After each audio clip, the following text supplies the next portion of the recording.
Hello friends, આજે હું બનાવું છું બહુ જ ટેસ્ટી અને ડિલિશિયસ ટોમેટો પુલાવ.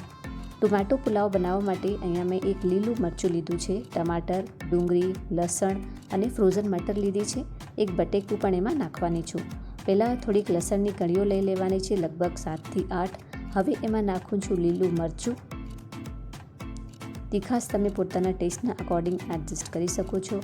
એક લીલું મરચું સ્લિટ કરીને હું રાખું છું, જેને હું પછી યુઝ કરીશ.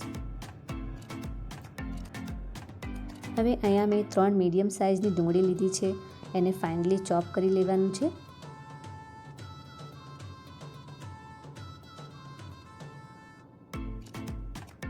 તમે આમાં બીજા વેજીટેબલ્સ પણ એડ કરી શકો છો, પણ હમણાં મેં જેટલા મારા પાસે અવેલેબલ હતા એટલા જ મેં એમાં એડ કર્યા છે. લસણમાં નાખું છું લીલા ધાણા અને થોડાક ફુદીનાના પાન.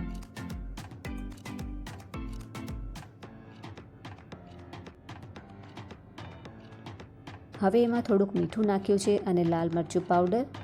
અહીંયા મેં 2 કશ્મીરી લાલ મિર્ચ લીધા છે, એને ગરમ પાણીમાં પલાળીને રાખી દીધા છે, જેને આપણે પછી યુઝ કરશું.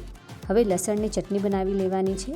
તો તમે ગ્રાઇન્ડરમાં બી ગ્રાઇન્ડ કરી શકો છો, પણ આવી રીતે ગ્રાઇન્ડ કરેલું ચટણીનો ટેસ્ટ અલગ જ આવતો હોય છે. તો આવી રીતે મેં ચટણી બનાવી લીધી છે. હવે અહીંયા એક બટેકું પણ મેં સમારીને નાખી દીધું છે મટર સાથે. પેનમાં 2 ચમચી ઘી નાખવાનું છે. ઘી ગરમ થાય એટલે એમાં નાખવાનું છે જીરું અને થોડાક મેં ખડા મસાલા લીધા છે. તમે જે પણ ખડા મસાલા પુલાવમાં યુઝ કરતા હો એ તમે નાખી શકો છો. એક તેજપત્તું નાખું છું. સરસથી મિક્સ કરી લઈશું.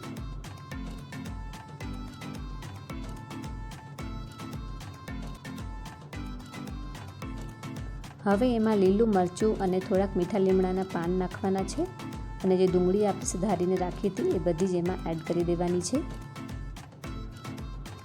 હવે એને થોડુંક આપણે હલાવી લઈશું.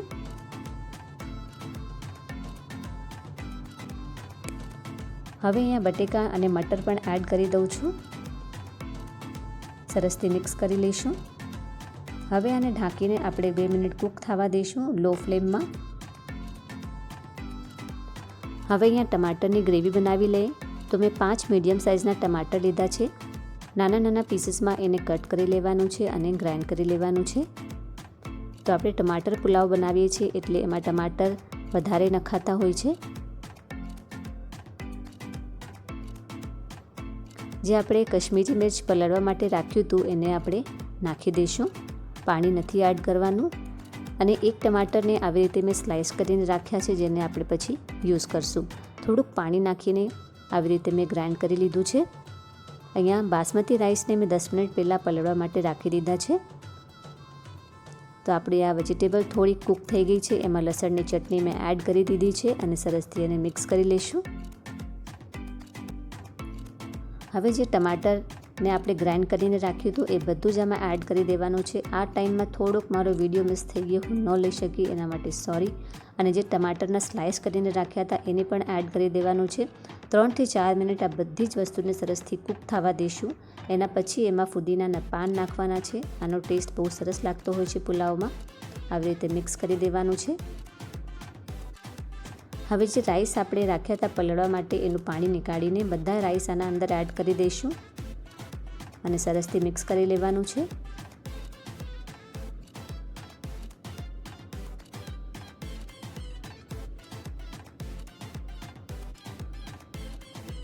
હવે મેં 2 વાટકી રાઈસ લીધા હતા એટલે એમાં 4 વાટકી હું પાણી એડ કરવાની છું. તો જેટલા આપણે રાઈસ લીધા હોય એના ડબલ એમાં પાણી એડ કરવાનું છે.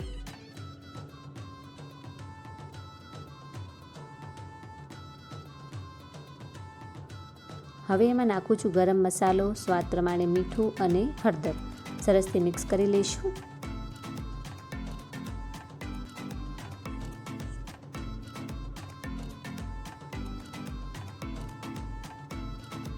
હવે અહીંયા નાખું છું થોડાક લીલા ધાણા અને આનું ઢાંકણું બંધ કરીને 3 વિસલ આવવા દઈશું. જ્યાં તક આપણું પુલાવ થાય છે ત્યાં તક આપણે રાયતું બનાવી લઈએ. અહીંયા ફેંટેલું દહીં લીધું છે. એક ખમણેલી ખીરા નાખું છું. સંચળ પાવડર, લાલ મરચું પાવડર, શેકેલા જીરાનું પાવડર અને થોડી ખાંડ, થોડાક લીલા ધાણા સરસથી મિક્સ કરી લેવાનું છે. તો અહીંયા મારું રાયતું બનીને રેડી થઈ ગયું છે. કુકરમાં 3 વિસલ પણ વાગી ગઈ છે અને કુકર ઠંડુ થઈ ગયું છે. ચાલો એને ઓપન કરીએ. વાવ, તમે જોઈ શકો છો ફ્રેન્ડ્સ, કેટલો સરસ ટેસ્ટી અને ડિલિશિયસ ટોમેટો પુલાવ બનીને રેડી થયો છે.